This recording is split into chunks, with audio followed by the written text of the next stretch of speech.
सर्व शेतकऱ्यांसाठी आनंदाची बातमी. 1, 2, 3 जूनला राज्यात सूर्यदर्शन होणार आहे. पाऊस विश्रांती घेणार नाही, वरून राजा रजेवर जाणार आहे म्हणून हा अंदाज लक्षात घ्यायचा. म्हणजे सांगायचं झालं तर 1 जून, 2 जून, 3 जूनला वरून राजा विश्रांती घेणार आहे, रजेवर जाणार आहे म्हणून हा अंदाज लक्षात येतात.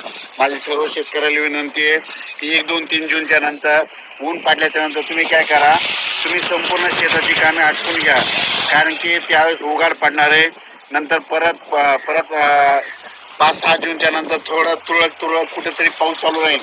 पण राज्यात मात्र 1, 2 जून, 3 जूनला सूर्यदर्शन होणार आहे. चांगलं हवामान कोरडं राहणार आहे म्हणून हा अंदाज लक्षात येतात. पण राज्यात मात्र आता 27, 28 आणि 29 मेला म्हणतं ठिकठिकाणी मुसळधार पाऊस पडणार आहे, भाग बदलत पडणार आहे म्हणून हा अंदाज लक्षात येतात. राज्यात दररोज वेगवेगळ्या भागात 2-2 दिवस पाऊस मुक्काम करत जाणार आहे म्हणून हा अंदाज लक्षात येतात.